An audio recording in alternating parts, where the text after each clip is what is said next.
Startup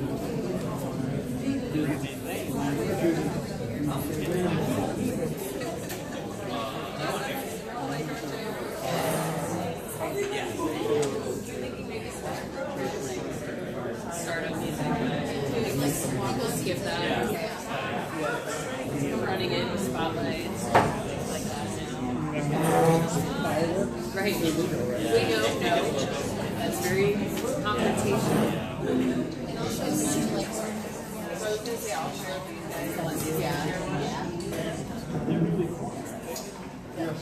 For our mic situation, we have two wireless, so you'll just have to share. What you could do is put them on the table and they could just pass the mic and leave the box on. We trust you.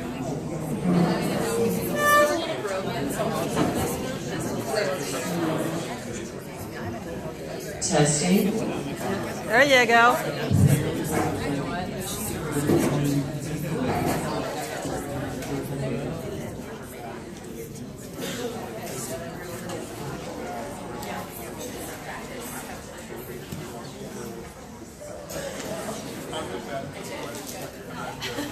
Oh, perfect. Yes, we're going to tell them that you are our So the girl with the yellow pants.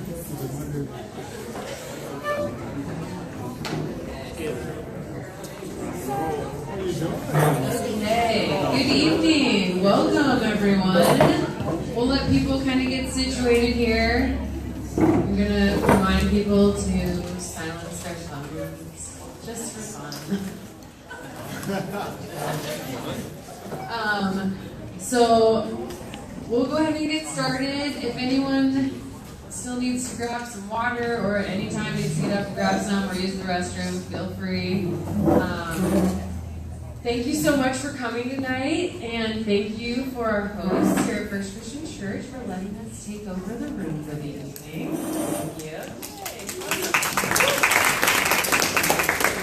So we'll go over a few things before we get started. My name is Molly Hanson. I am the advocacy chair on the board for the Des Moines chapter of the New Leaders Council, and we may refer to the New Leaders Council or NLC a few times this evening. So NLC is a nonprofit organization.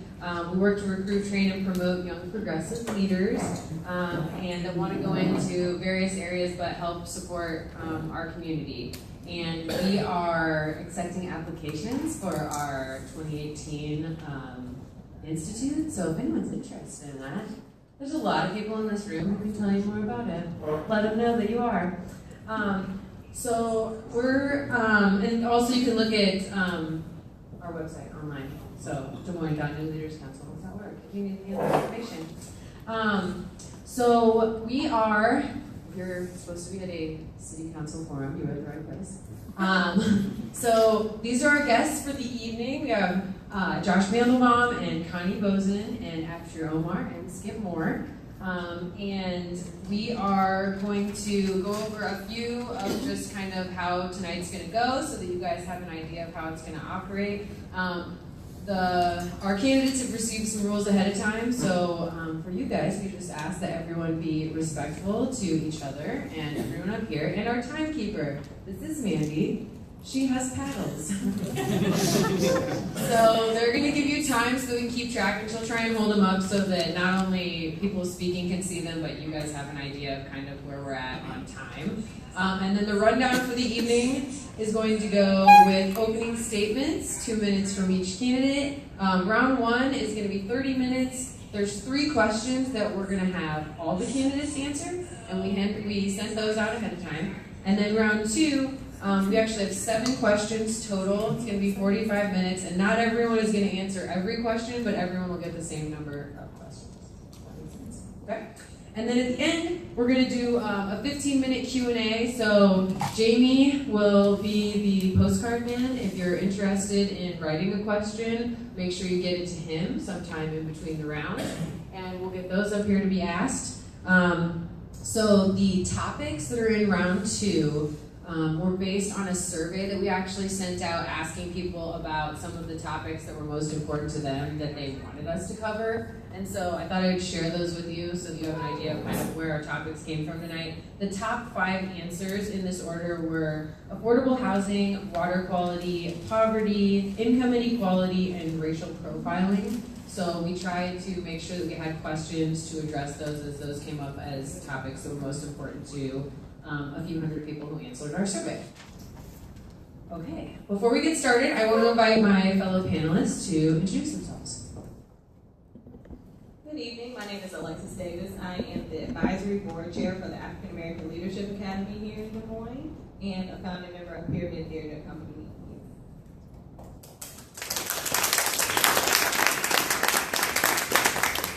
And hi, I'm Chelsea Lovely. I'm on the New Leaders Council board with Molly, and I'm also on the board of the Polk County Housing Trust Fund and the Capitol Park Neighborhood Association. So you might have seen me at a meeting or two before.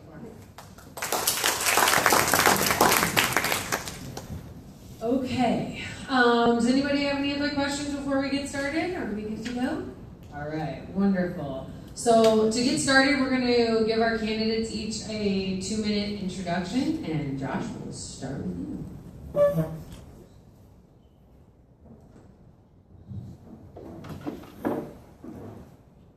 Hello, my name's Josh Mandelbaum, and I'm a candidate for the 3rd Ward, which we are all sitting in right now.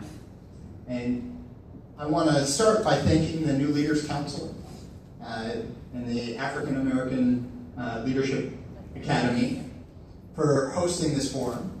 And I want to also start by thanking each and every one of you for spending a little bit of your time engaging on issues that are important to our city. Our city works better when our constituents are engaged, and it's really great to look at a full room of folks who are engaging with their candidates.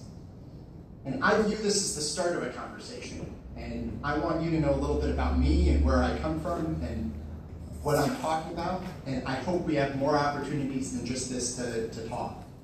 But I grew up here in Des Moines. I'm a proud product of the Des Moines Public Schools, and I got a lot of great opportunities growing up in this community. And when I think about it, my family has had lots of great opportunities here for generations. It started when my great-great-grandfather, Julius Mandelbaum, came here as an immigrant. And at a time when he didn't necessarily have opportunities everywhere, in Des Moines he did. And he was able to open a store and make his life better and make the life of multiple generations of his family better. And that's what a great American city can do. And that's what I think this race is about. And that's part of why I'm proud to share this stage with Ab Shear, because that's how we keep the American dream alive, and how we create great American cities is by engaging more folks in the process. And I come at this with a lot of experience. I spent 4 years working for Governor Vilsack and Lieutenant Governor Peterson on their policy staff. I currently work as an environmental attorney at a nonprofit, doing clean energy and clean water work. And those are skills and a background that will help make this community stronger and will be a great voice on council. I look forward to the discussion tonight. Thank you.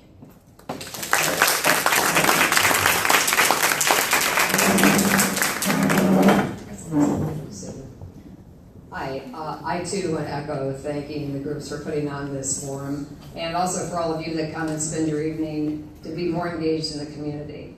I am Connie Bozen. I just ended 14 years on the Des Moines School Board on Tuesday evening, and from that have decided to run for the City Council at-large position.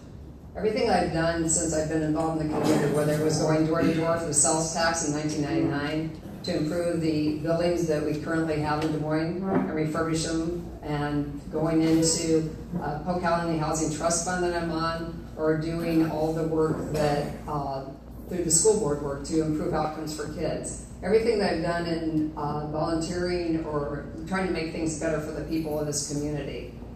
I believe that the council needs to have leadership that will provide the opportunity to have a great collaborative, positive working relationship with everyone so that we can really move this city forward. And I look forward to being able to speak with all of you even after this or through the questions so you can understand better where I see the vision and direction for the city. And I thank you for coming out, and have a great evening tonight.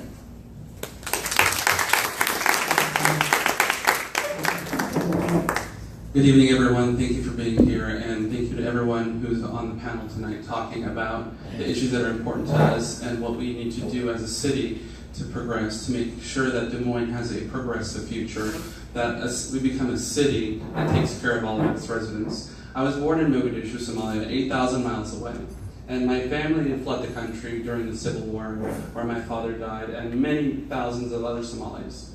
And my family, we trekked through the desert to a refugee camp in northern Kenya, where we spent the first 4 years of my life.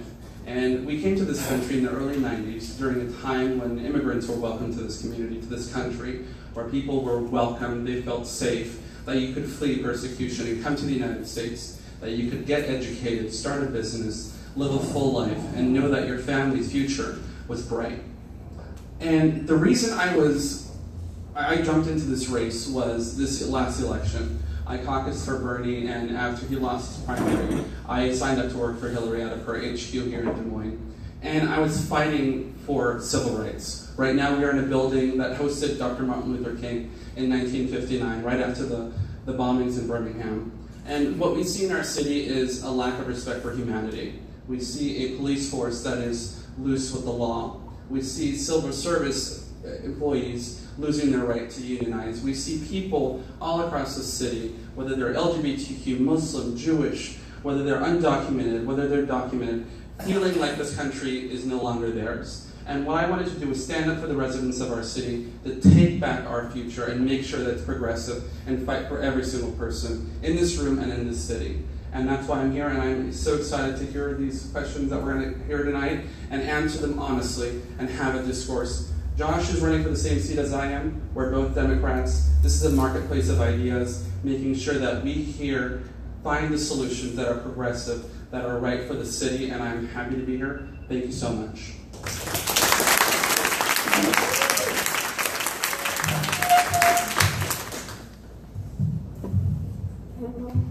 Hello everybody, my name's Skip Moore.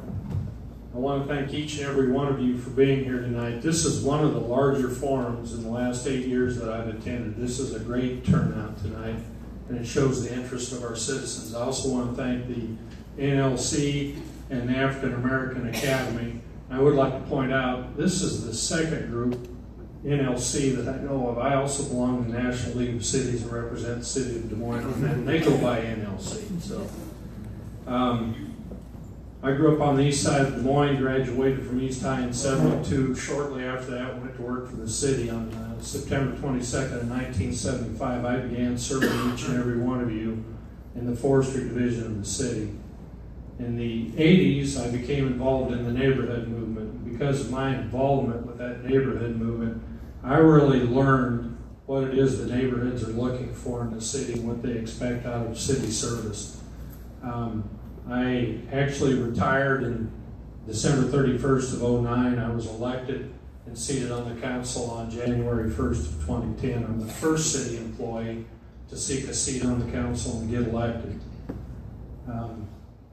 Ever since then, if you've noticed all the accolades the city receives: best place for young people, best place for jobs, best place to begin a new business. It just goes on and on and on. And we've learned how to collaborate and work together throughout this city and throughout the metro area. And I've got the experience to keep it going. And I want to keep working hard for you as I have been. Thank you.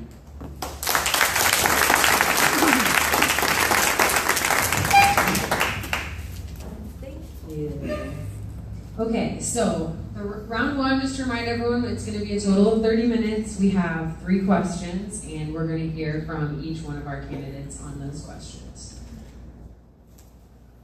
Okay. So we're going to jump right in. We'll just take turns with how we started, and since you already have the mic, we'll just let you get started. Thank you. You're welcome. Okay, so our first question is, what training should be available to public safety personnel and first responders regarding interaction with individuals with mental health issues? And if at any point you need me to repeat the question, just let me know. This is a very interesting question. We have what's called crisis intervention training and a crisis intervention team. And the team is headquartered with Polk County. And we have a police officer that is stationed there with them. But when the cadets start at the police academy, one of the requirements is 40 hours of crisis intervention training. And they actually bring the experts in to work with them, and the experts will actually bring people in that do have issues so that the police officers can see who they're going to be working with and how they react to different things. Throughout the year, they have to have 8 hours of in-service crisis intervention training. And if anything else comes up during that time, something they should be aware of or training or whatever, it's brought up at roll call and it's discussed highly there. So we're very proud of this with our police department. And you don't see very much going on here, what you see around the rest of the country. I would expect our police officers to be tackling people and shoving their face in the ground or anything. And I do know of an incident where a young man was having problems. It was below freezing. He was in a construction zone and he had a hose running full blast that he was sticking down his clothes. And the first officer at the scene walked up, checked him out, backed off, waited till 2 more came. They had EMS show up.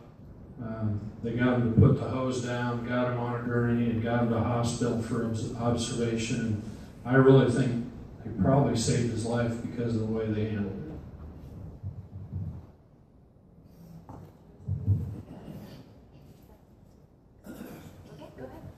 it. First of all, police officers need to be trained on handling people with mental illnesses. My family, 2 of my brothers have been diagnosed with schizophrenia, and when they were first diagnosed, we had a difficult battle ensuring their safety and well-being, but we have to remember the entire time that they're still people. They have feelings, they have emotions, they have dreams and aspirations. So as a city, first of all, we have to provide access to mental health services. Before we even look at training for officers, we need to put money into ensuring that people have access to see physicians when they have mental health issues so they don't show up in our ERs. But also when it comes to police officers, we need to change the entire paradigm of how we police. It should be about de-escalation. It should be about community interactions. It should be about officers in neighborhoods know the residents in each neighborhood and don't sit in their cruisers and sit there the entire day. It has to change, the paradigm has to change. But also we have to look at just the culture in the police department. We have a police department that's loose and fast with the law. We have an officer right now on the streets of Des Moines, Officer Cody Grimes, who shot at a KCC cameraman, assaulted a groom at his wedding, and the city paid $75,000 for that, assaulted his girlfriend, throwing her down the stairs, choking her, and was charged with criminal mischief, and yet he still has a badge and walks on the streets of Des Moines. No matter how much training you can give an individual like that, they're not going to deal with people with mental illnesses if they can't deal with people who are normal and walking the streets. We have a police department that needs to be completely rechanged. We have to understand that there is a racial bias in the city, in the police department. Iowa is number 2 in the country for racial disparities, if you look at that. Number 2, yet we think we're progressive. We have to understand that there's an issue, first of all, provide mental health resources to those in our community who desperately need it, and then secondly, change the culture in our department, where 8 hours is not what we look for every year. That's a shame, 8 hours. That's less than a day. I think the question was about what they do, and I do know they have the CIT training for 40 hours, but they're also a new collaboration where they're working with primary health care, the sheriff, and the mental health department too, to work in a greater way to find strategies and solutions on how to deal with people with mental illness and how you would de-escalate, and that's another area, the de-escalation. Another thing I think they can look at too, and the Des Moines School District just got a grant on trauma. Dealing with people who have trauma and how does that impact behavior. And I think that's another area of training that could be looked at as to add to it too. And I can't go back enough to preventative. There are so many things in the mental health community that we all know we need more of. We need more services. We need to be able to provide the preventative services so they don't get into the position where they have to have some intervention from some type of police officer or some other force. Many of the people that go into the incarcerated, we know, have mental health issues or addiction issue, and we must do much more in the preventative nature to circumvent the future problems that will come up with it. Just an example of even talking about young children. When I was on the United Way cabinet doing education, we provided preschool therapeutic classes for kids that were 3 years old. So again, preventative measures need to be taken so that we can make sure that people have the proper help that they need and can help get into the behavior that will keep them out of the trouble so that the police won't even have to intervene.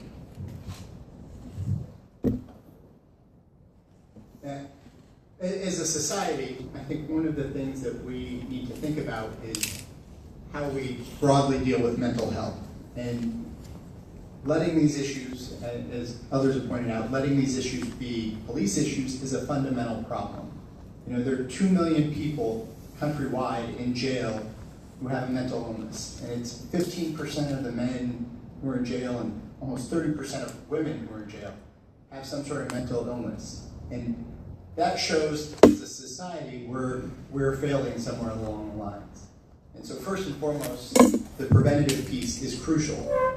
But then we need to think about if we're asking our police to do something that isn't really fundamental to policing, how do we prepare them for the situations that they're going to face day in and day out? And the crisis intervention team and that work is absolutely crucial.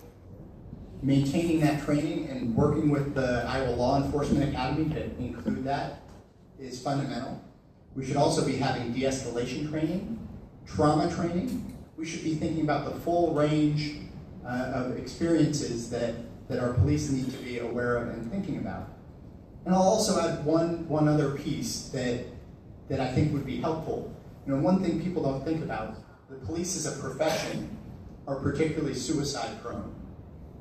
It's a high-stress job. They're likely to be exposed to trauma at some point in the job, and they have ready access to a firearm. So police have a high rate of suicide, and helping get police training, mental health resources actually helps create awareness of others' mental health issues too. So getting them the services they need will help them be more aware of the constituents they're serving to.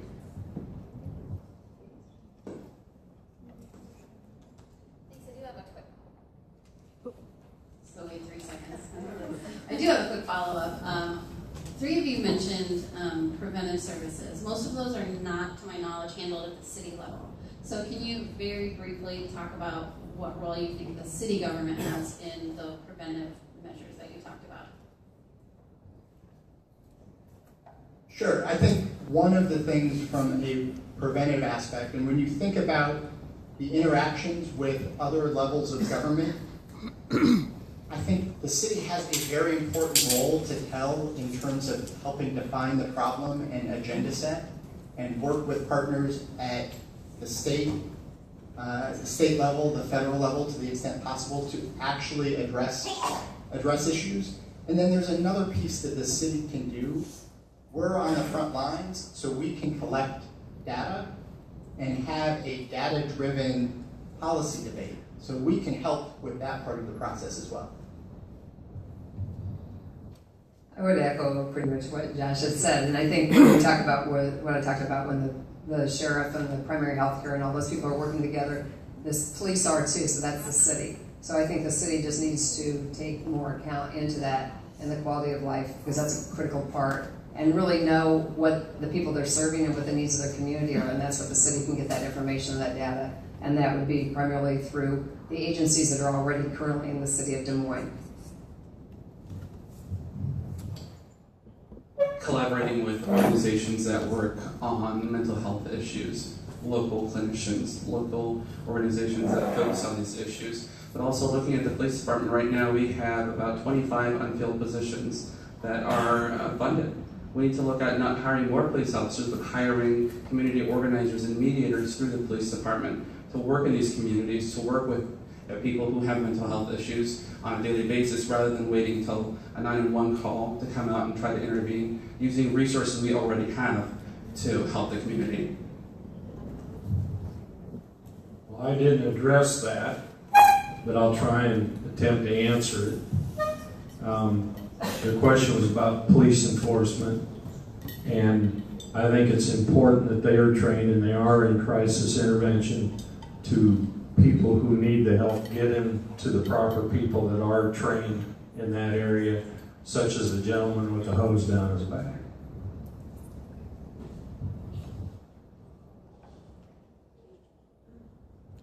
Thanks. Okay. So we're gonna move on to our next question, and we'll, Andrew, do you want to start this one off for us? Okay.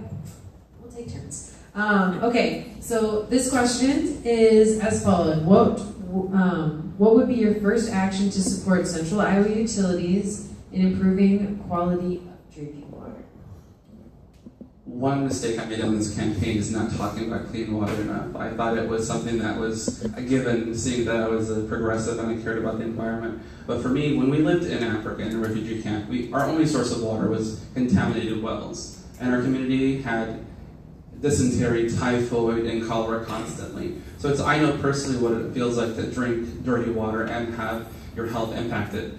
On the city council level, we need to fight the state legislature any time they try to dismantle our utilities. We need to make sure that our water utilities are locally controlled, they are democratic institutions, and that Farm Bureau and Big Ag has no say in our water quality. The city council needs to be bold, stand up for the rights of citizens to access to clean water, and prevent any dismantlement from the state legislature, and prevent Big Ag and Farm Bureau from having a say in what quality of water we drink, because water is life. Without it, we as an economy would suffer. So the city needs to be bold. We need to stand by Des Moines Water Works. We need to stand by Bill Stoll and look to ways to clean our waterways, to hold those who pollute our waters. We have 750 polluted waterways in the state, and that's a shame. And the city of Des Moines needs to be a leader in standing up and fighting back against that and keeping regionalization away. We're doing good in Des Moines. We have a good water utility. We need to fight for it, and we need to protect our water. I think that they're currently working together, and I think we do need to work towards a regional system, and they're working, I think, right now on that. I think that we also need to make sure as a city council that we have a full board on our waterworks board, and that we have people that represent our city and that are just as concerned as everyone is about the quality of water. Nobody wants dirty water. Nobody wants bad water. It is the fundamental of life.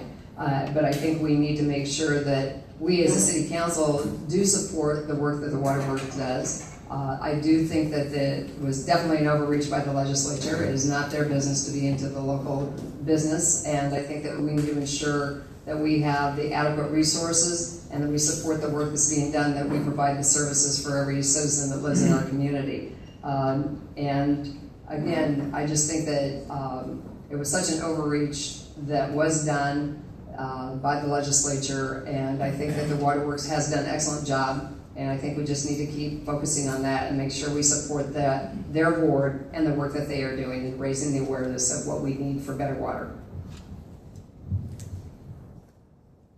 I work as an environmental attorney, so I work on clean water and clean energy issues every day. And one of the things that motivated me to take a look at this race was the way that the water quality debate had been playing out. And in particular, the involvement of the Partnership for Clean Water and the current council member that represents Ward 3. And I think we need strong voices for clean water on the city council. And to me, there is a very clear first action that should be taken as soon as the new council convenes with whoever is elected and where the outcome will change. So I watched with great disappointment the water quality debate up at the legislature and the fact that the city of Des Moines was one of the few entities that registered in favor of the bill to dismantle the waterworks. They voted on that. There were only 4 votes to dismantle the waterworks or to support that legislation. That legislation is still alive at the legislature. The city of Des Moines is still registered in support of that legislation. And the first thing that we should do is we should vote to oppose that legislation. That's a very clear signal and a very clear step that we can take. And that's the first part of standing up for clean water from the city council.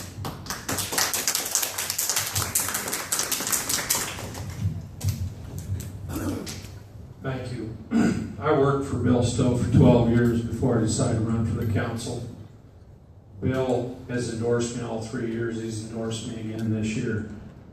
I'm a big fan of Bill Stowe's, and I think we all learned that before Waterworks filed the lawsuit, nobody was talking about clean water. There was small pockets, people here and there, but after the lawsuit was filed, if you went up to the state capitol, everybody was talking about it. Then along came a hog farmer named Jared Klein, Keota, Iowa, lives 110 miles east of here, and he decided to go against our state code. And our state code says that a city can create or dispose of a utility only by a vote of the residents of that city. And he was going to, there's 900 some communities in Iowa, he was going to take that right away from you and make Des Moines totally different and regionalize our water system. I made a motion at City Council to vote it up or down whether we supported his bill, and I was told I couldn't, openly in open session. I was very shocked by that, and I made the announcement I'm going to be gone for a week, and when I get back, this will be on the next agenda. It was on the next agenda. And the vote that came out was 4-3, 4 that thought we should dismantle it, and I was one of the 3 that said, no, you should vote on it. So I'm a big supporter of Waterworks, clean water, and if you choose to regionalize it, fine.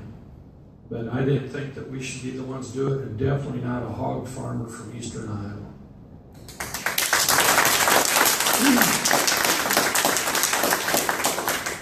Thank you. We'll let Connie start this one off. This is our last question of the first round.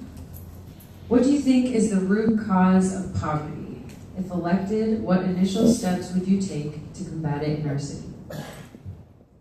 I think one of the root causes we've found is through the lack of education and training for people to get really good jobs. And I think that we in the school district, when I've been there, we've worked tirelessly to make opportunities for kids. So we've raised graduation rates. We've worked with the Skilled Trades Alliance to offer opportunities for more programs in the trades. So kids that want to go in it can actually maybe come out of it going right into the trades or ready for their programs or mentoring programs. So I think that that is one of the root causes. What are we going to do to improve education? One of the things, I think it even goes back to, I go back to preschool. I've been an advocate for early learning.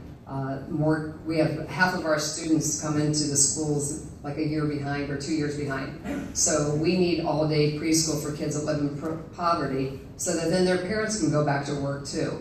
And that gives an economic income to them that they would not have had, because it's very hard if you only have 10 hours a week of preschool, or how do you leave work? So they either don't have preschool or they don't, it doesn't give you an opportunity to work. So that's something just very basic that I think we need to work for and advocate for. The other thing is making sure we have equity in our city through our infrastructure. Do we have housing that is on bus lines? Do we have the proper transportation so people can get to their jobs? Do we have the proper housing so people are living in good conditions? Do we have the services? Do we have grocery stores where there's a high poverty so they aren't going into convenience stores paying double the price for many of the products they serve? So how do we create equity within our neighborhoods and within our community to help combat the issues that people face in poverty and help lift them so they get out of the poverty?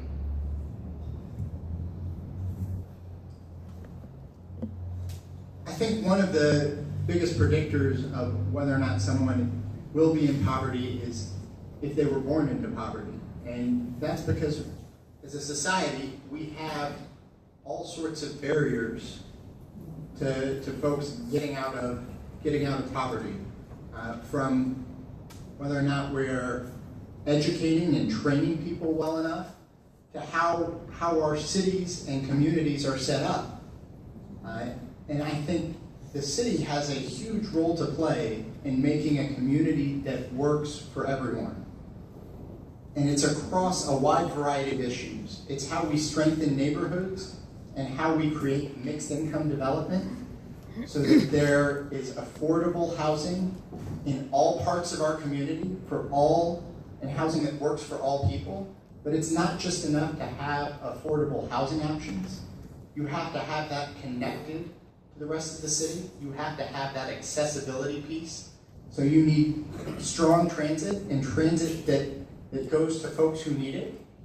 We have opportunities to think about programs like the V-Cycle and how we can incorporate equity into a program that started downtown. And I know the folks working on that are thinking about how we can make that be a system that provides another transportation option for people who need transportation to get to a job, to get to critical services.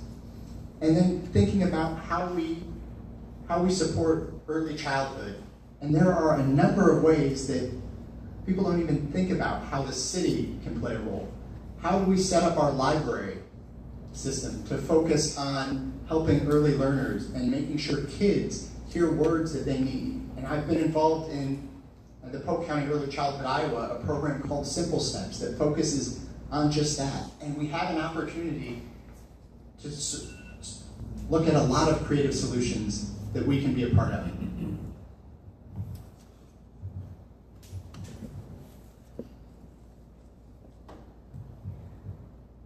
Poverty and inequality.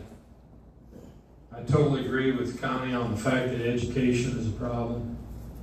The state of Iowa is underfunding our schools, and everybody in this room knows it. We're starting to see teachers leave Iowa to go to bordering states because they're going to make more money. And I'm sure that the better teachers are really on their way out. I think the other part of this equation is low-paying jobs. I'm proud to announce here tonight, if you don't already know this, we do not have any full-time employees at the City of Des Moines that are under $15 an hour.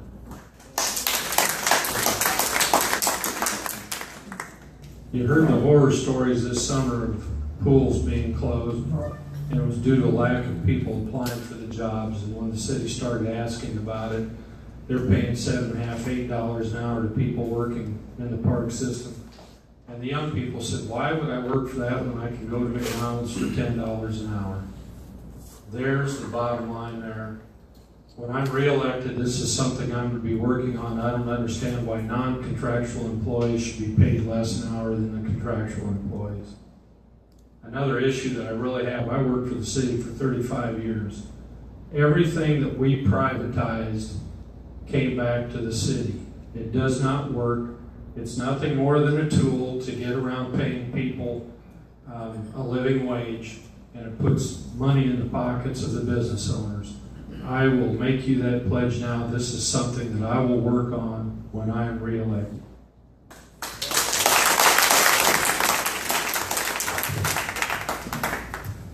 You can't address poverty until you address affordable housing. When we came to this country, my mom's sitting there in the blue scarf. We lived in a shelter. We had $0. We had nothing. But we had access to social safety nets that provided us a roof over our heads. And we were able to work, attain a better life. My mom was able to start a business.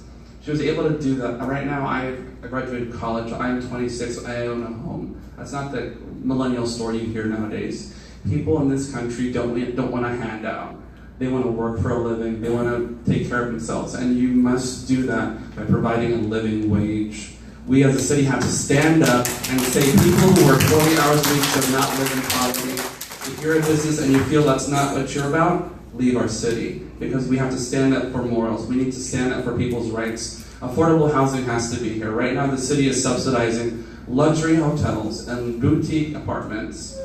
One example is Mandelbaum Towers going downtown.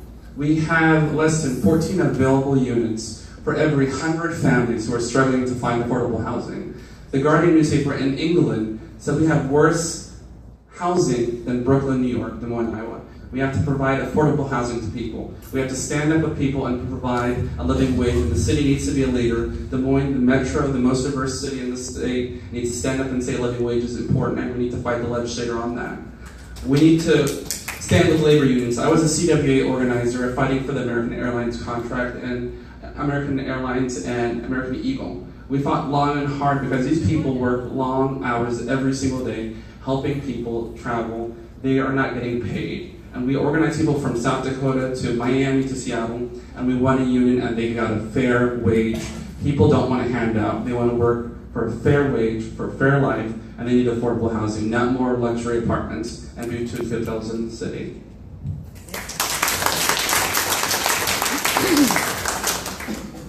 you very much. We are going to keep moving forward and go to round 2. If you have a note card that you've written on and you want Jamie to come get it, wave it above your head. Thank you.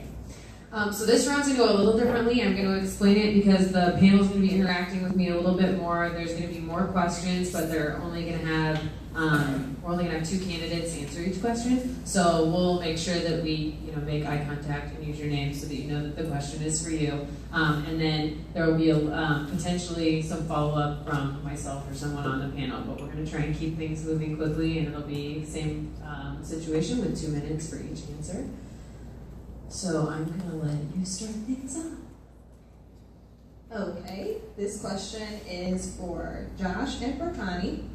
In light of changes made during the 2017 legislative session regarding increased protections for citizens' gun rights and the emphasis on stand your ground, what steps will you take to ensure the continued safety of citizens and members of law enforcement?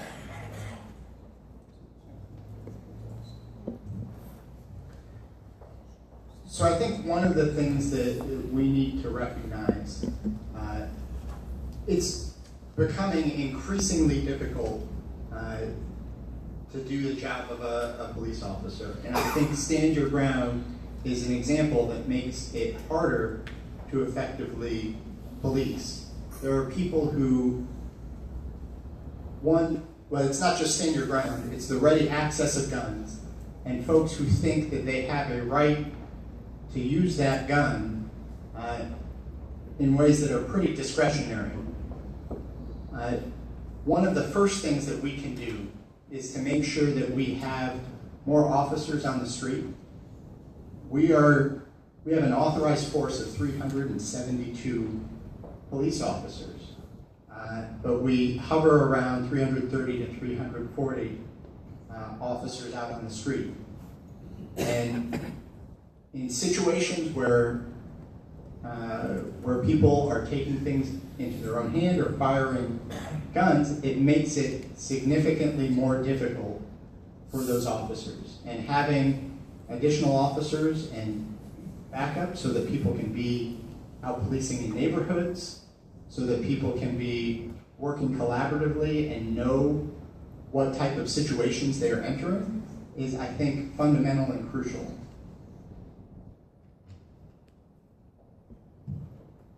I think it's a real concern for every city when you start getting laws passed by a state, and it's coming down, and you're supposed to follow it because, quite honestly, we don't need more guns. We don't need to have stand your ground. We don't need those kind of things. We know that I think the majority of our community knows that.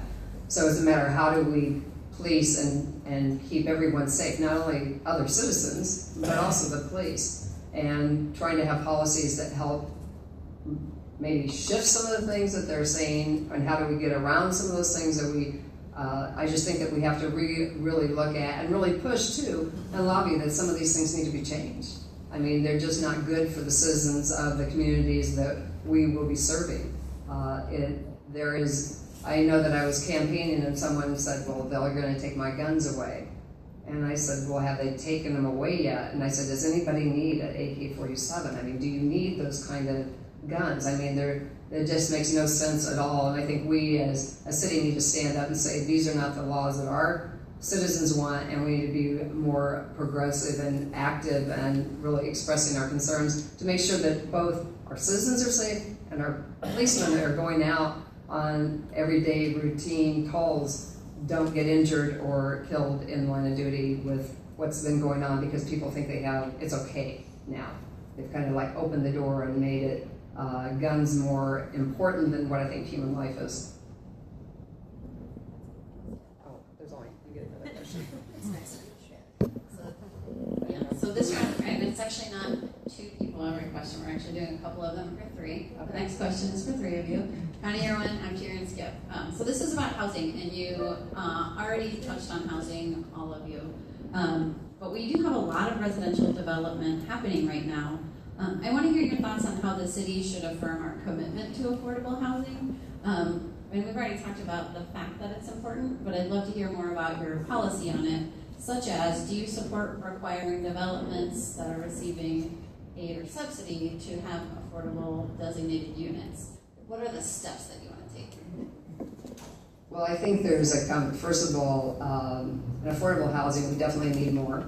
And I think in the policy, I'm on the Polk County Housing Trust Fund, and we know that there's a lot of units, and I think there needs to be within I'm not saying that every unit that there's being built, there needs to be some portion that could be affordable housing in some way. I think we need to develop a plan throughout the city so that we have equal access to affordable housing, not only in just 2 areas of the city, but maybe all throughout the city, so there's a balance to that. I think we have to look at how many units are going in and how it impacts the neighborhood, and I think that we need to really just look at it as a holistic approach to how can we approach affordable housing. I think one of the things we could do is look at the housing that we already have deemed that is ready to be torn down or should have been torn down. There's 300 homes that should be torn down yesterday. How do we replace some of those homes with new homes and develop a plan to really invigorate a neighborhood by getting rid of the blighted property that exists, and not only get rid of blighted property, but it will also help raise tax revenue. So I think that there is definitely a need for more affordable housing throughout the city. I think if you look at the projects that have been going on, that just went down in the Saylor Township area, those are great ways to reinvigorate a neighborhood with some really great affordable housing and programs. And the other thing is the city could also contribute to different organizations that do affordable housing, like the Polk County Housing Trust Fund. The city should be putting some money probably into that also to help develop more affordable housing within the city boundaries.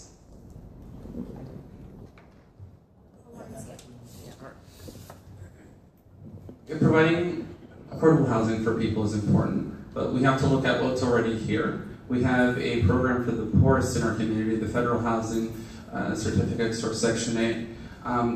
We provide rental certificates to buildings in the city.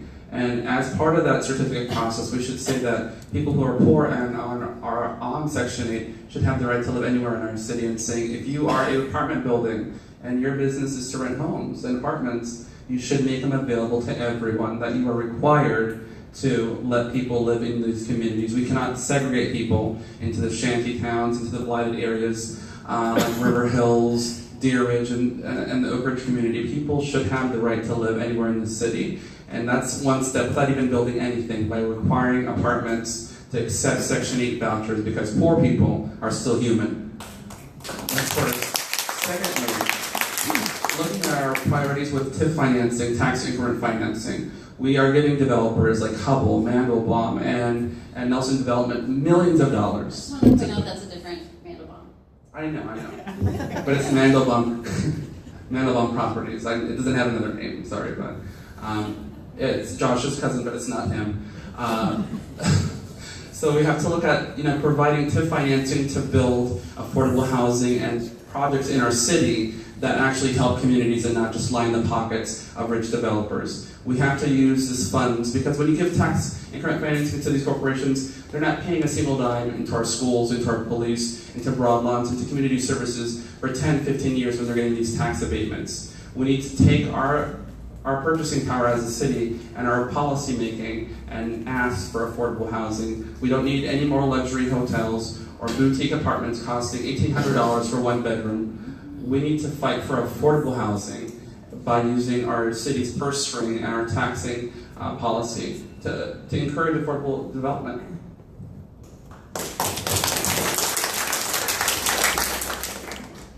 Affordable housing. They need incentives and they need tax credits. That's what we should be voting for affordable housing. When somebody brings forward multifamily housing and they say market rate, I think that's the point where we cut it. If they can afford to build them and charge market rate, they can afford to pay for the entire project. One other thing that has happened in the last year and a half is we have seen a clustering of affordable housing, and a lot of it's southeast and a lot of it's northeast. There's a Supreme Court decision that said this is not legal. These people, they should be building the affordable housing where the people work, and they're working in Valley West and out of Jordan Creek. We're already taking a look at this. Some of our suburban neighbors banned affordable housing. I think with the Supreme Court decision, they're not going to be able to do that anymore. And that's a short answer, but that's where I stand.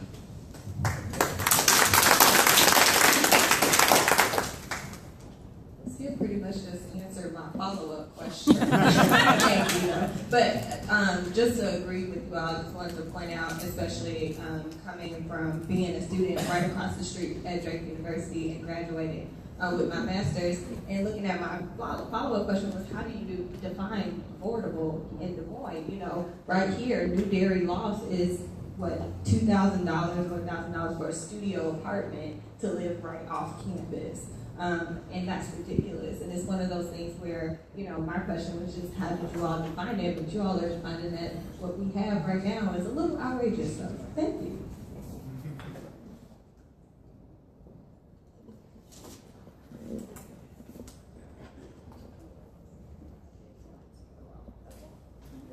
Okay. This question is going to be for Omar and Josh.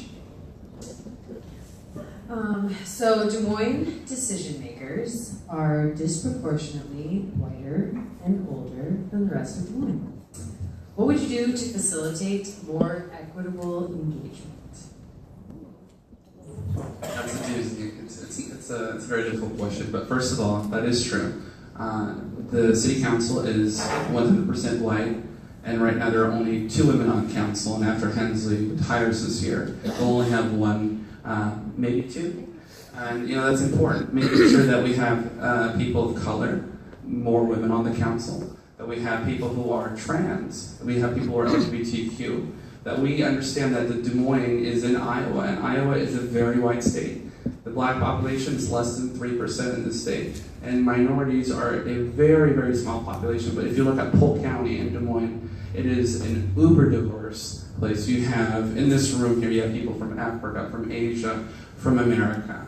It's from the Middle East. We have a diverse city, but for city council to be completely white, and from what I understand, that's only 2 African Americans in Des Moines history has ever served in city government.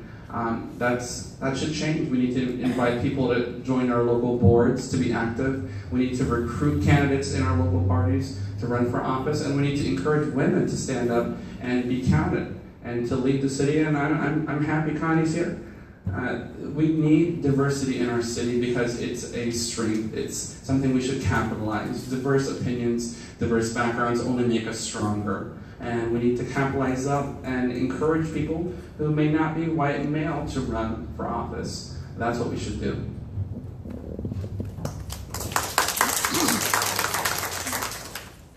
So I think it's real important to make a community that works for everyone. You have to have leadership opportunities for everyone. And being on the council, you have an opportunity to help develop leaders. One of the things that each council member gets to do is appoint fellow citizens to a number of boards and commissions. And when I worked for Governor Vilsack and Lieutenant Governor Peterson on the policy staff, we had responsibility for helping appoint individuals to the state boards and commissions in our policy area. And one of the most important things we could do was get the right people and get a diverse representation of people on those boards and commissions. It built capacity in those individuals. You know, people who are qualified for the council don't just start by running for the council. They get experience.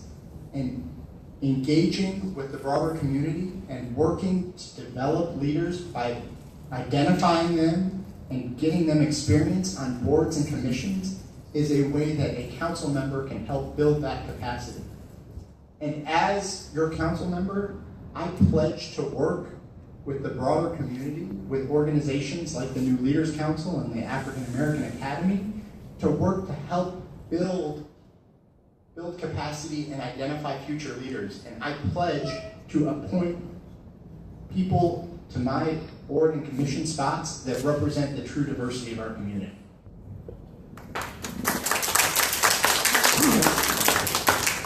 If I may, I have a quick follow-up for you two on that question. One thing that I When I talk to elected officials regularly and at all levels, the thing that we hear regularly is like, I hear the same thing from the same people all the time. And I'm sure you guys hear that too. And that's challenging because I think one of the direct ways we go to that is something that we also want to avoid, which would be tokenism. So when you're talking about somebody serving on a board or in a leadership role, they've already been kind of held up by their own community to be that representative. And so I guess my question is, as you serve and hopefully reflect your community, how can we find those people who maybe haven't already been lifted up? Because I feel like in a lot of situations they're being forgotten.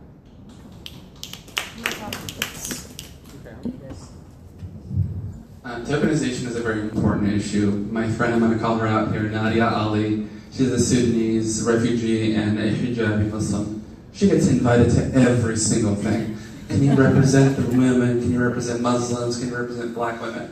And Nadia is an educated woman. She is fierce, she's a fighter, and she can stand up to her own, and I respect her friendship, and I'm glad to know her. But the thing is, we have to understand, we don't need to build capacity. We have leaders already in this community. We don't have to say, I'm going to put you in a board here, and I'm going to give you this, I'm going to give you that. We have professors across the street who are law professors, deans of students. We have people of diverse backgrounds, men and women, who are Asian, Black, Latino, whatever you want to call it, that are educated. We have Reka Basu on the register. We have people in this community who are educated, who are ready to go. We have Isan here, who is from Egypt. He is a huge community organizer and a professor at Drake. We already have capacity in this city, and we don't need to tokenize people and put them in boards and say, do good jobs here, and we'll see what you can get later. We need to encourage people to stand up and be heard and be part of the process.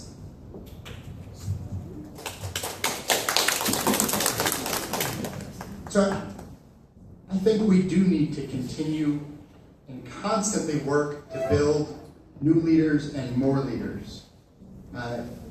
We have a problem with representation on all sorts of boards and commissions. We're not doing a good enough job right now. Period. Bottom line. And for better or for worse, serving on those boards and commissions can lead to additional opportunities. And so if we're going to create opportunities for everyone in our community, we need to work to identify people all over our community. And that means engaging with people in a lot of different organizations. And it can't just be the members of the council saying, hey, I know who these folks are. It needs to come from us listening and reaching out to organizations doing work on the ground and identifying folks with potential and helping build that potential all across our community. And that's what I'm committed to doing. Can the at-large candidates also answer these questions? I'd like to comment on that one. Is that all right? I'll give you 30 seconds. Okay. I'm glad they're talking about this. It's not as easy as people think. We have 22 boards and commissions in the city of Des Moines. The state law mandates 7 of them must be gender balanced. So I'm thinking, okay, let's just make all 22 gender balanced. When we had a vote on that at city council, my motion went down in flames to gender balance them all. The vote was 5-2. The mayor was the only one that voted with me. Christine Hensley voted against gender balance. So it's not as easy as it may sound. You can have 30 seconds too. When you have that many boards and commissions, I just say, what are the times they have it? Because many people can't participate because of their jobs. And when you have them during the day, that's good for staff. It's not necessarily good for the people that would choose to maybe be on it, and you'd have a greater breadth of people that would say, yeah, I'll do it if I can do it after my job. Many people don't have the luxury of a job that lets you off for 2 or 3 hours. And the next question is for the 2 at-large candidates. There's been a lot of public discourse about sort of downtown versus the neighborhoods, and I know it's not a versus, there's not an adversarial relationship, but What steps should the city take and what investments should the city make to strengthen the neighborhoods outside of downtown?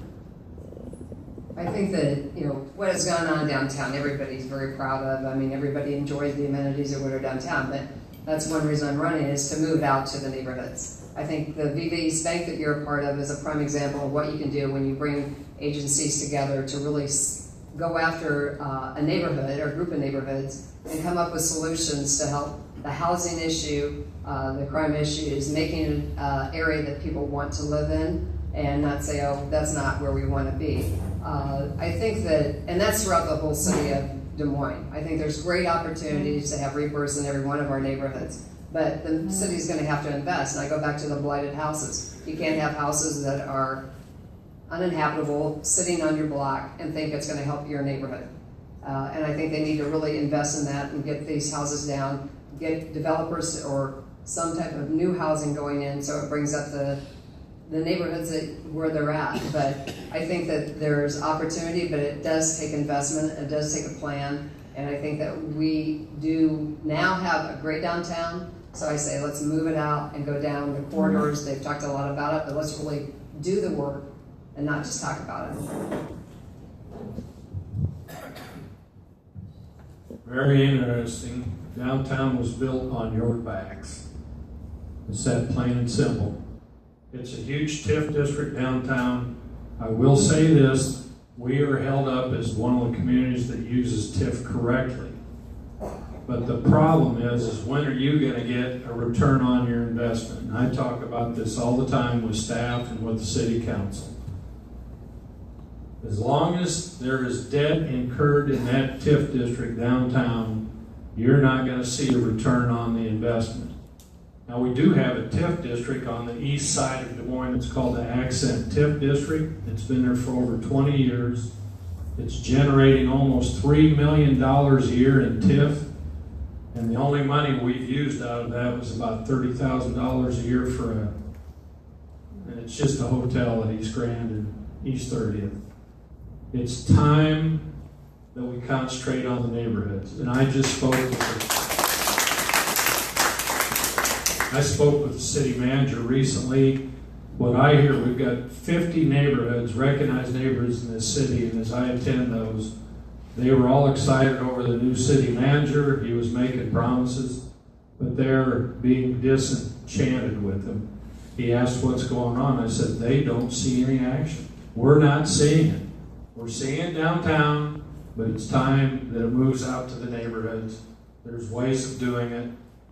If I had time to give you a TIF 101, you'd understand, but we don't have time for that.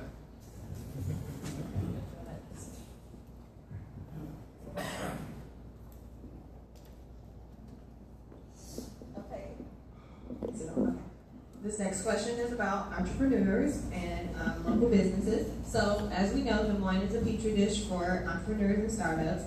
All statistics aside, certain factions of the community have access to more opportunities. What is your first priority in leveling the playing field? And this question is for Abshir, Josh, and Skip. I'll just go ahead and start. We're going back to TIF, folks. This is part of TIF 101. Some of you will know this, the others are going to be shocked. TIF is only used for big business. It is not used for small business in this city. Is it legal to use it for small business? Yes. Why aren't we using it for small business? Why do I have to be Nationwide or Wellmark or somebody else to get $20 million? 70% of the people work in small business. And we've got areas in this city where we could start putting in small business. We have entrepreneurs out there. The people that do the food trucks want to be in a brick and mortar building. But when you limit it and you're not allowing them to use TIF, if it's in a TIF district, this is a travesty. And I'm going to sit here and tell each and every one of you this. The ones that get hurt most by this are the minorities.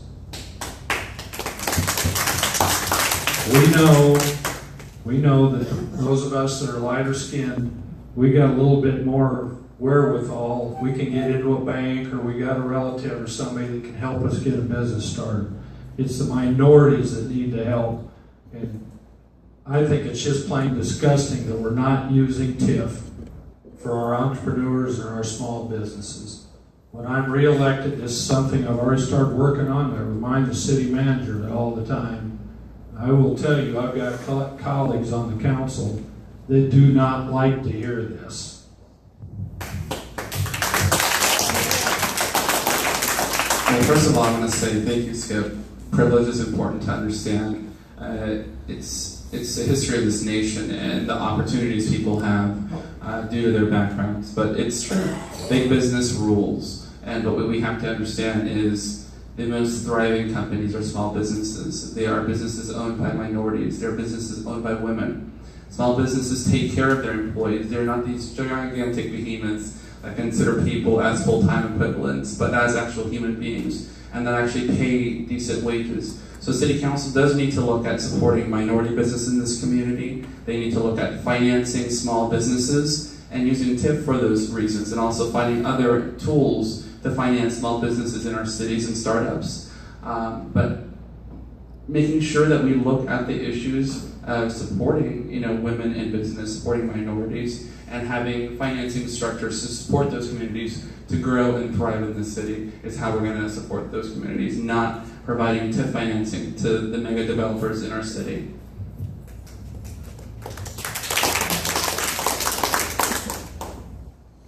So I would agree with much of what has been said, that it's important to think about how we use incentive dollars and making it a priority to use the incentives and the tools that we have as a city to support small businesses.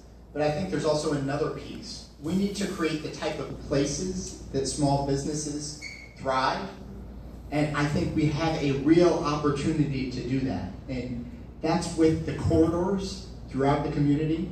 When you create walkable, bikeable, transit accessible corridors, what grows there are small businesses, and it provides opportunities for entrepreneurs and people who have an idea and want to just start in a corner shop or someplace along the Southwest 9th Corridor or 6th Avenue.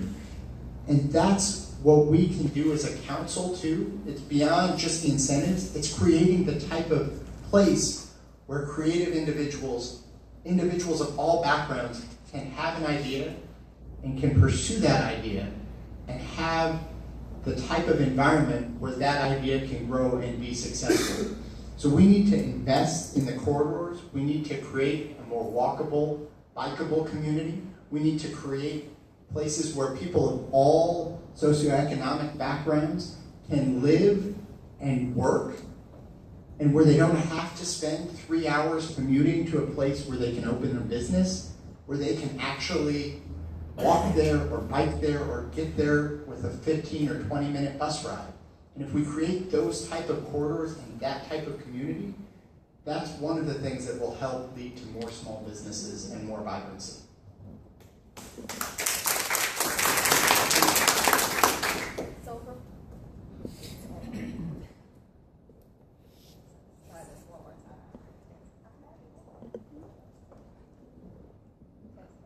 Nope. You want this mic? Might have to check the battery on that one. Sorry, we'll be loud. Hey, so we're going to do a follow-up question that we want you all to answer before you get a quick 30 seconds. Go ahead. Okay, so this question is for follow-up, and it actually ties into the last question and for the community development question. But how will you combat the displacement of poor people and poor people of color that's caused by the neighborhood revitalization?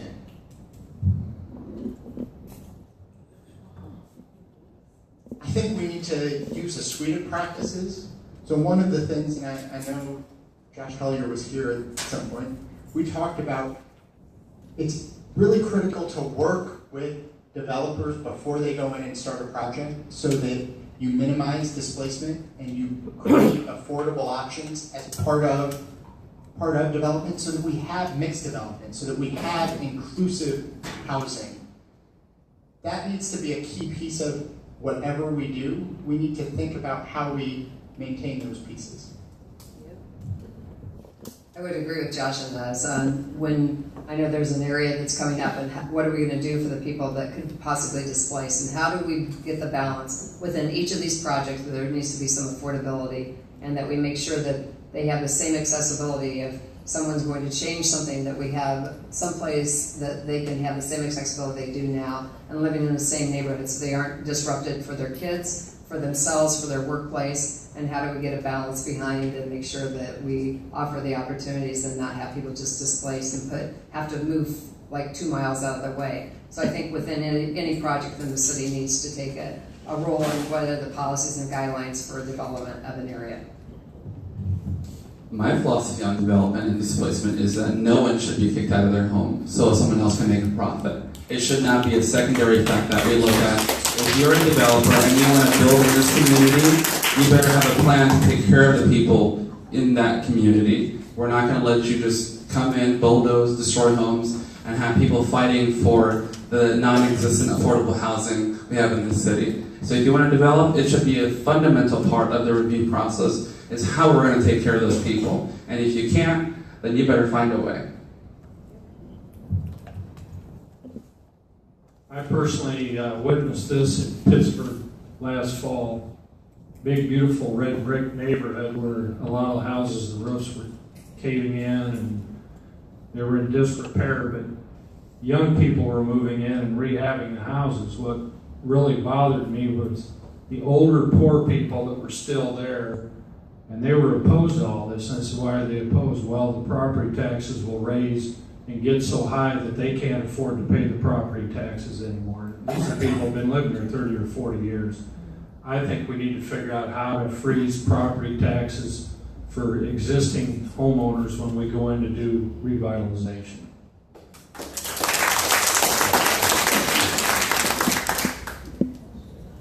Okay, so this is going to be our last question for this round. It's going to go to all of you, but you're going to get the full 2 minutes. And then we're going to, we've pulled some of the Q&A from the audience. For time's sake, we're not going to be able to answer or ask all of your questions. I'm just going to make a personal commitment to everyone here that anything that doesn't get asked, we'll still keep the cards and we'll email them your questions so that they have them. So we're going to try and be respectful of everyone's time this evening, but we definitely have some. We're going to ask them, and I will make sure that all the candidates get all the questions that have been written down this evening. So if you still have one and you want to wave it around and have Jamie come get it, you can. Okay, this is going to be our last question for all of you to answer, and then we'll have a Q&A that you will each get. Okay, so in May of this year, the City Council voted to move forward with the Welcoming City Resolution, a resolution that would create guidelines for our police department regarding the enforcement of federal immigration law, as well as promote inclusive programs and practices that would lift up the nearly 50,000 foreign-born Des Moines residents. Do you support the Welcoming City Resolution? Why or why not? Want me to start? You can start. Okay. You're looking at the person that moved to receive and file the Welcoming Cities in late May and early June.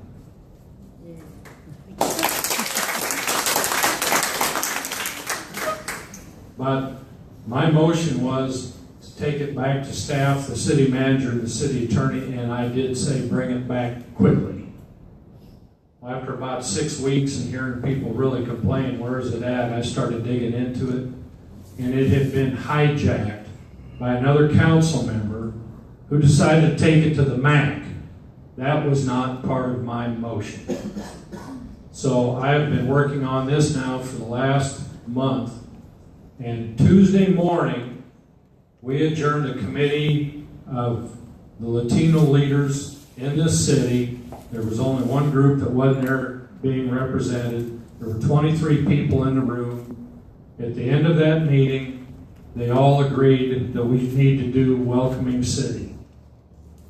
It was going to be on next Monday night's agenda. However, the mayor and I spoke. He is going to be representing the mayors of this country in Norway next Monday, and he wants to be part of the discussion and part of the vote. And I honor our mayor. So it's going to be hopefully 2 weeks from next Monday, but I've been leading the charge on Welcoming Cities, and it's something I believe that we need to do. Yeah.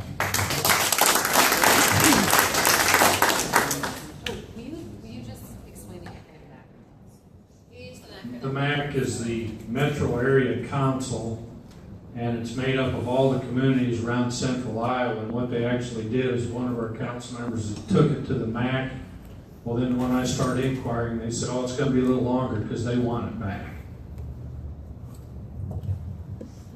First of all, I'm going to say that the Welcoming Cities issues is not a Latino issue. I'm tired of this community being demonized. There are undocumented Africans, Asians, Europeans in this country who overstay their visas. Secondly, Frank County was elected to represent the people of Des Moines, not the people at the National Council of Mayors in Norway. He needs to be here representing the people, and I'm not going to buy that bullshit. We've been waiting for 4 months to protect people in this community. We had a rally the other week at City Council. The only person who came out and spoke to our rally was Skip. The rest of the council went out the side and scurried into their cars and left, and did not want to engage with the community members here. Last night in this room we had a forum to discuss welcoming cities. No one from City Council showed up. No one from administration showed up. They had their own meeting earlier that morning. That's not democratic leadership. When I came to this country, I was given a green card. Here it is. It's a piece of plastic. It has no funds. You can't use it at come and go. It's something that says I can be in this country legally. There are people in this state who are fearing daily attacks from ICE raids that are coming in and ripping families apart, using illegal detainers, not going to courts to get federal warrants. What we need to do is say that welcoming cities is what Des Moines is about. We're going to enforce the law and say if ICE wants to come in and use our police department, they better go to a judge and get a warrant as the Constitution says. This is not changing federal immigration law. This is enforcing the Constitution that everyone in the city has a right. And I will be standing toe and toe with members in our community who are Latino, Asian, European, African, who are undocumented and that need protection. We cannot have half measures. We can't say we're going to do it next week when it's convenient for someone else. We need action now. Des Moines City Council needs to represent the people here and not special interests. We need to protect Des Moines residents. That's what we need to do.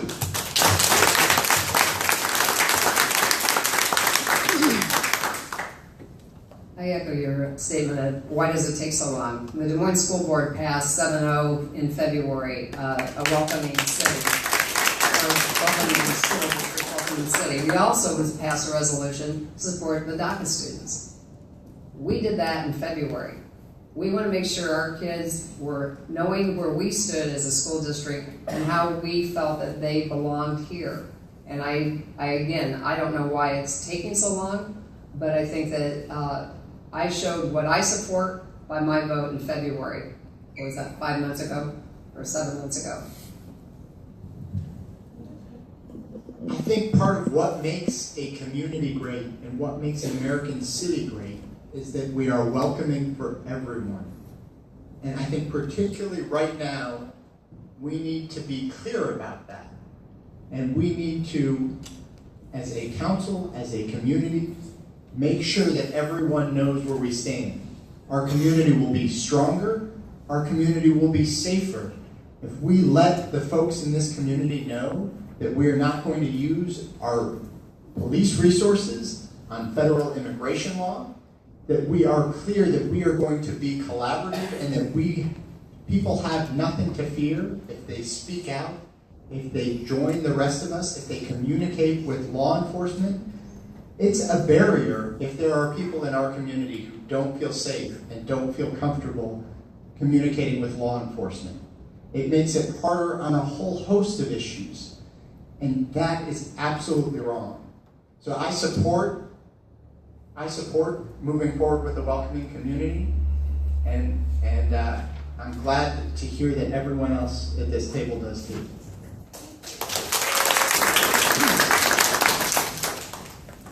Wonderful, thank you. Okay, this is going to be our last and final round. We have Q&A questions that we have taken from audience members that are going to be specifically directed. Each one of you will get a question of your own, and then we'll wrap up with one for everybody. And like I said, any questions that we've collected, we will definitely forward along to everyone here tonight. So thank you very much for taking the time if you filled out a card. And where will that information be available to people? For answers? Get answers, yeah. We'll make sure, so through New Leaders Council, we'll make sure we post those out and we can email them to you if that's something that you want. We'll put a link, Facebook, online. Give us your email. talk to me after this. I'll make sure we have your contact information. Okay. So I'm going to let these ladies kick it off, and you're each going to get your own question. Is it the same 2 minutes, or what's our time limit? Yeah. 2 minutes. Same time limits. Actually, this is for you. This is a question about youth, adults, and families who experience homelessness are often criminalized in the community and feel voiceless and sometimes persecuted. So what will you do to decrease the sense of criminalizing homelessness, and how can we support and fund these individuals? I think it ties back to affordable housing. Most people who are homeless are not homeless by choice. It's situational poverty that causes a majority of homelessness. Losing a job, healthcare situations. There are people over the edge where they can't pay their rent, or they can't pay their mortgage.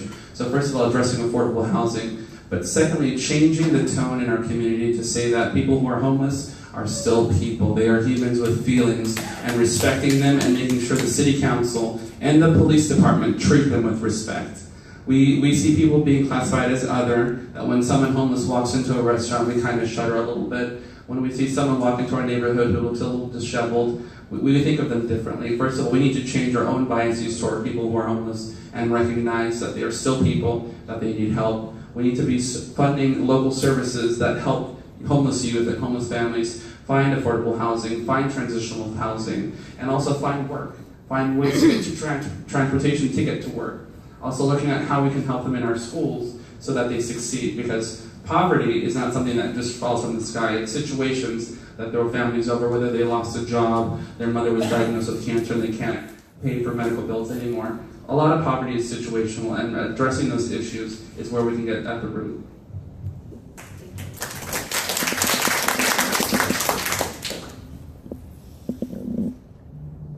I promise I touched the right button this time. This question is for Skip. Earlier this year, a report called The State of Black Polk County was published by the Directors Council, highlighting economic, education, and health disparities present between African American residents and their counterparts. What specific actions can the city take to ensure economic growth in the African American community? Well, I spoke a little bit earlier on the TIF. That's one way we can do it. We need to move back out into the neighborhoods. I've already made that statement. We need to concentrate in the neighborhoods. Right now, we are working on where the Grub Y is, trying to figure out if we want Pillars of Promise, CFUM, or a combination of the two working there. I'm a strong voice for the neighborhoods, and your African American citizens live in these neighborhoods.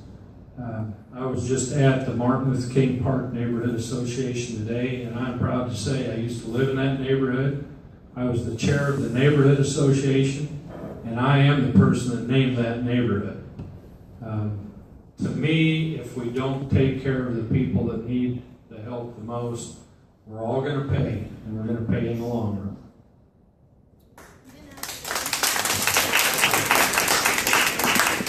That question wasn't answered. Okay. So to follow up, specifically, like what specific actions can the city take to ensure the growth of the African American community? So you named the Martin Luther King area and like the Grub and the Pillars of Promise, correct? And the Directors Council is involved in that as well, but what actions can they take to ensure that it's going to enhance and grow that community and keep those individuals there and keep them prospering? We used to have a program called the NIRP program, Neighborhood Infrastructure Rehabilitation Program. It started in the Martin Luther King neighborhood. That was the first neighborhood they used it in. And the city would go through the neighborhood, and all city property was brought up to where it should be. From curb to curb, sidewalk to sidewalk, and then some. We aren't doing that program anymore, and we need to start it up again. And we were concentrating in neighborhoods that were primarily African American.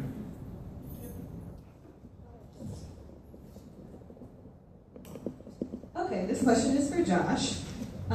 With Des Moines' projected economic growth, how will you influence the city council to help make sure that the wealth gap in Des Moines doesn't continue to grow?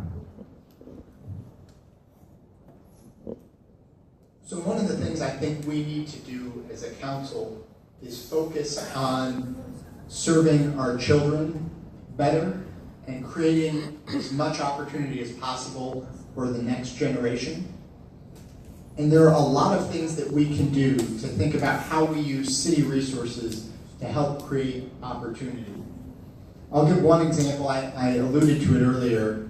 The Polk County Early Childhood Iowa Board, which I serve on, recently partnered with the Des Moines Public Libraries on a program called Simple Steps.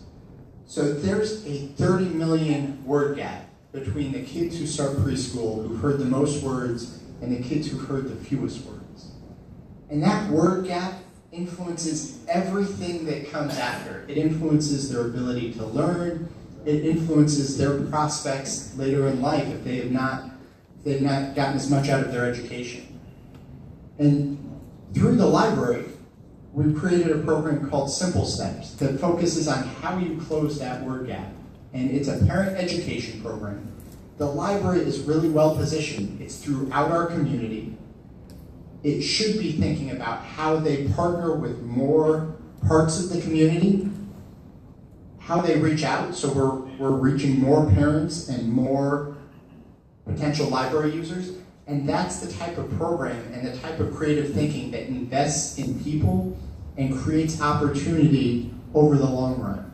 And there are a lot of different opportunities to think about how we do that as a city, and that should be a priority.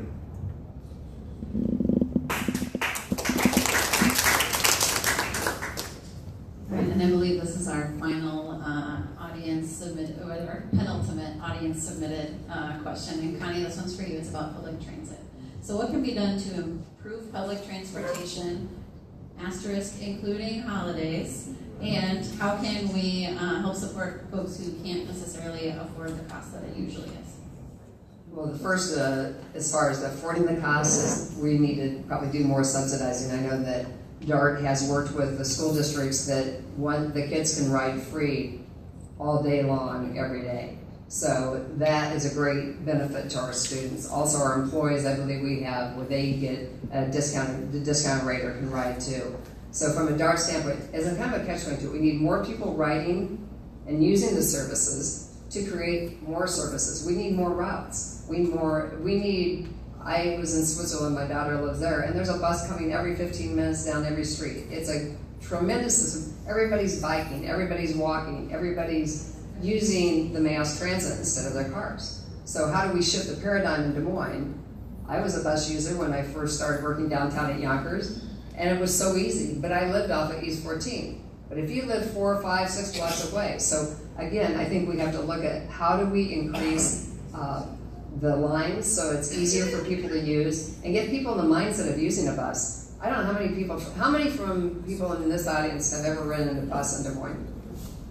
That's a good percentage. Have to use it every day. Nearly.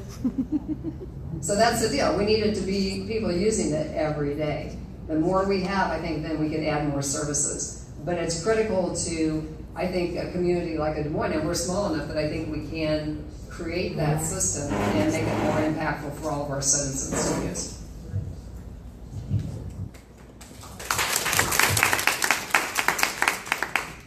Okay, we're wrapping up. I've got one more question from the audience that's going to give everyone an opportunity to answer, and then we're going to allow 2 minutes of closing statements from everybody. Okay, so this is from the audience. What will you do to fully fund the Des Moines Public Library? So the individual branches are open 6 days a week. The central library should stay open 7 days a week, 364 days a week. Or 5. Or 6. Or 6. Yeah, Connie, go ahead and start. I served on the Des Moines Public Library Board many years ago before I was on the school board. And we need to put the priority that we have. I mean, we have so much money, and that's where do you want to put it?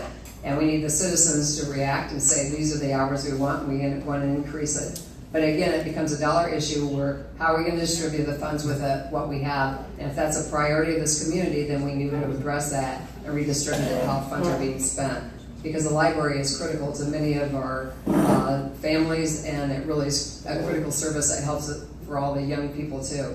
So again, it's really a financial issue and pay the priorities.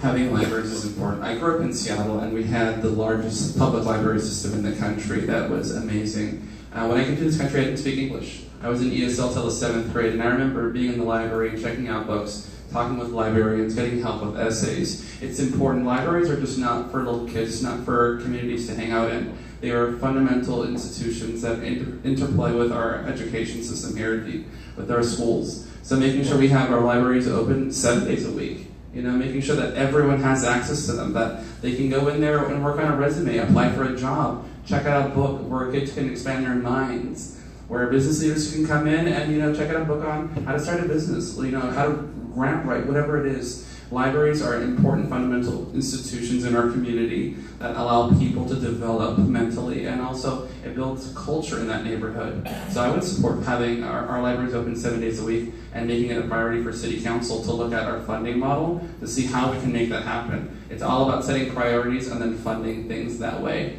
And if library is something that the citizens want, we need to provide that. I sit on what's called the Library Building Committee, and right now we're not doing much because we're not building libraries. I think it's kind of sad that each ward has got 2 libraries, except for Ward 4 doesn't have any libraries.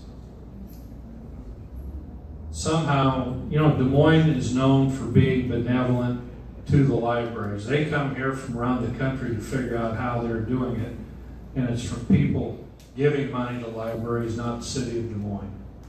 We do have to figure out a way to keep these libraries open. The library on my side of town, over on Hubble, is closed on Wednesdays.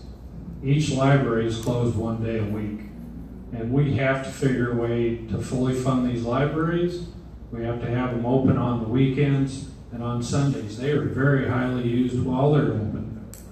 Another thing is we've got to change with the times. We need to start seeing some technology in the libraries that we haven't seen in the past.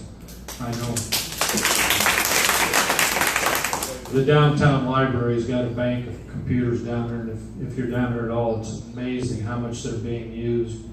And that's adding a service for the homeless. They're using them a lot, but it is an issue.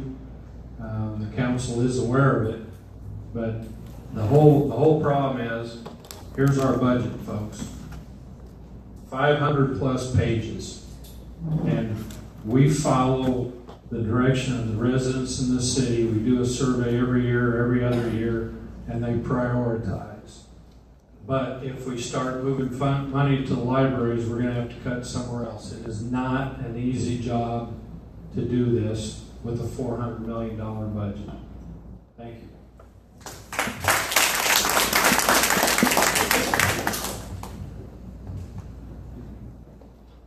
I agree with much of what has been said in terms of creating priorities for libraries and hearing from the community. So it was a great question to ask, because now everyone at this table can take it back that we had someone care enough about this to ask at a forum, and that's an important part of helping us prioritize.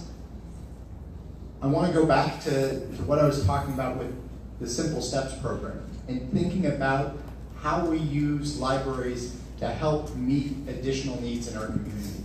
Because there are a lot of gaps that we have. And helping build libraries as a source for meeting that helps expand the user base, helps create a case for funding, and it also opens up new opportunities for additional funding and additional partnerships that will allow us to potentially expand service and hours. And so it's thinking creatively along those lines that's going to be critical to more access to our libraries.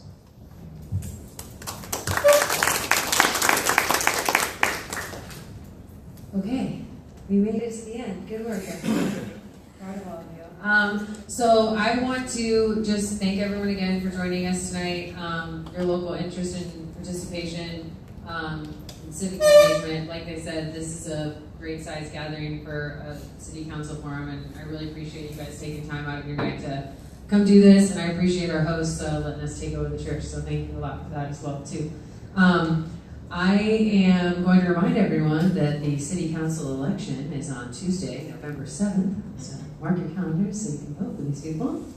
And we're going to give everyone 2 minutes for closing statements. Josh, you've got the mic. Go ahead. Well, first of all, let me thank everyone for coming tonight.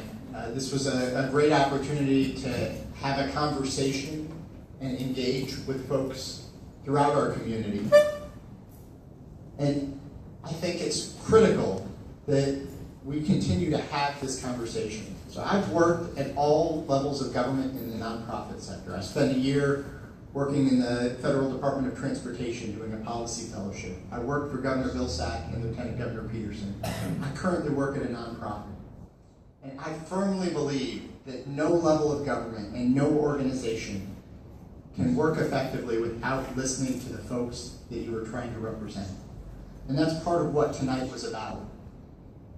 And as part of this campaign, I've spent a lot of time talking with people throughout the community. I'm proud to have earned the support of every single labor union that is endorsed in this race. I'm proud to be out on doors talking with members of the community about how we stand up for clean water in the interests of the residents of Des Moines. I've been talking with people throughout the community about how we create strong neighborhoods. And we've heard a lot of pieces of that tonight.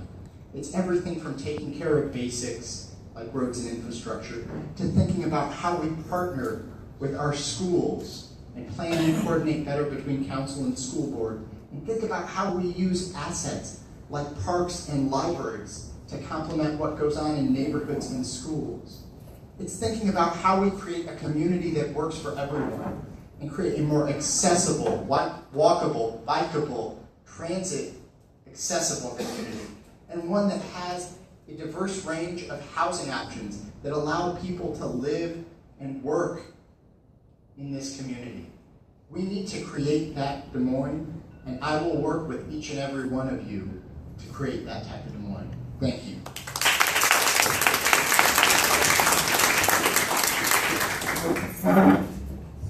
Again, thank you for this opportunity.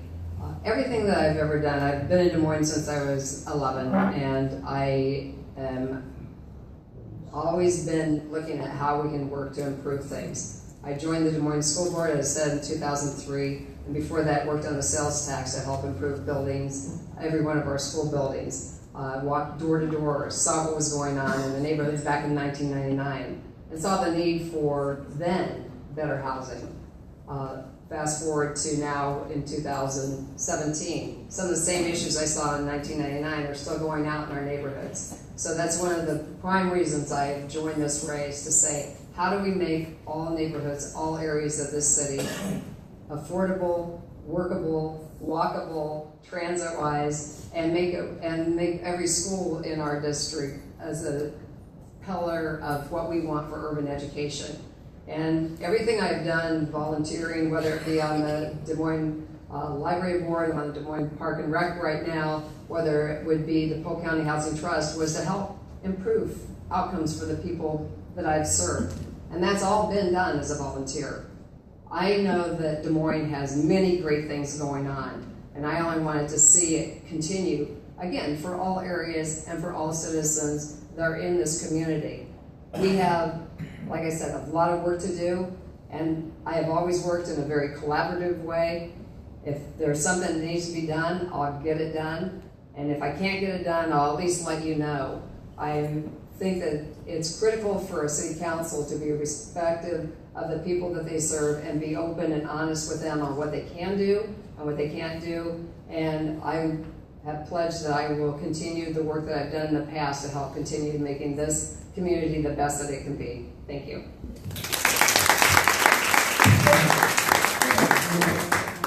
This race is about making Des Moines a more progressive city.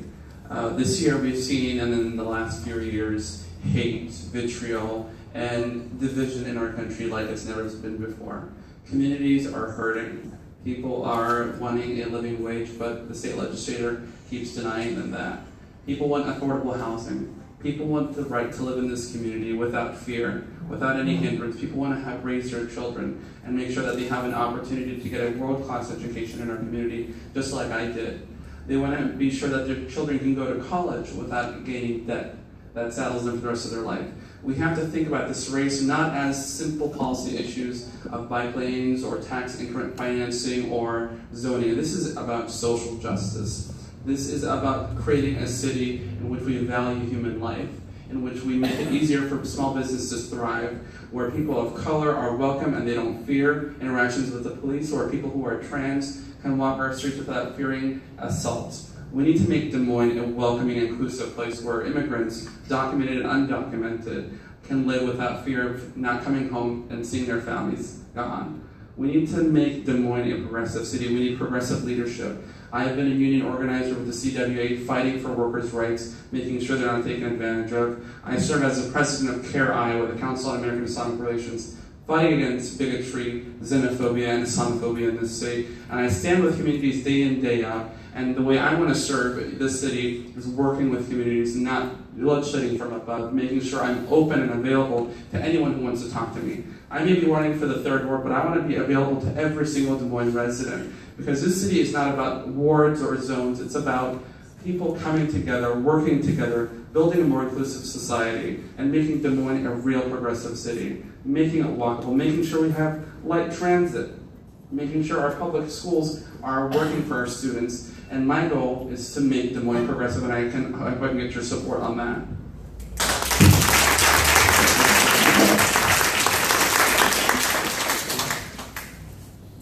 I want to once again thank everybody for being here. This is one heck of a turnout. I went to a forum 8 years ago where there were more candidates than there were people in the audience. And there's people in here that were there then, and I can see one back there, he knows, he remembers it. You know, there's a lot of questions with people. Do your politicians really work for you? What are they doing? I'm currently a board member of Tree Des Moines. I'm on the IPERS Improvement Association. I'm the district rep for them. And last night we had our annual banquet and I was re-elected the district rep. I'm chair of the Iowa Democratic Municipal Officials. This is a nationwide group, and I'm the chair of the Iowa chapter. I'm currently representing you on the Metro Waste Authority, the Waste Reclamation Authority, that's the sewage treatment plant, Metropolitan Planning Organization. What they do is they take all the highway dollars and prioritize them to work best for you. I'm on the Library Building Committee, which we're not doing anything right now. I'm on the Des Moines Area Rapid Transit, which pretty soon I will be replaced by the mayor, and I think that says a lot about me that it takes the mayor to replace me. I'm on the 4 Mile Watershed Management Association. I'm also on the Statewide Watershed Management Association. I'm also on the National League of Cities, the representative from the city of Des Moines. Because of this, Des Moines Neighbors in 2009 picked me as the City Employee of the Year. This was out of almost 2,000 employees. And because of that,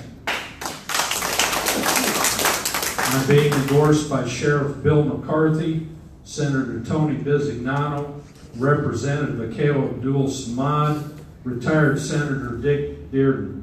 I'm also being endorsed by South Central Federation of Labor, the Laborers, the International Brotherhood of Electrical Workers, Carpenters, Plumbers and Steam Fitters, AFSCME 61, Professional Firefighters, Painters, LULAC, which is the League of United Latin American Citizens, and the Asian Latino Coalition. They recognize I'm a hard worker, and I will promise you when I'm elected I will continue to work hard for each and every one of you. And I'd also like to say one change I made when I got elected, this is it. I don't have a desk phone, I don't have anything else. My computers and everything are on this. If you need to get hold of me, I don't care where I'm at, you can get in touch with me.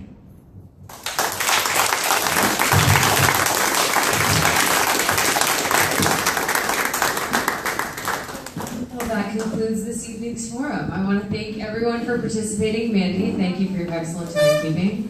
And really appreciate everyone coming out. Make sure you put the election in your calendar and everyone get out and vote, and encourage all your friends to vote. If you have any questions about the new Leaders Council, feel free to talk to one of these beautiful people up here at the front. And if there's anything else we can do for you, let us know. Thank you. How are you? That's the principal. It's always a pleasure, brother.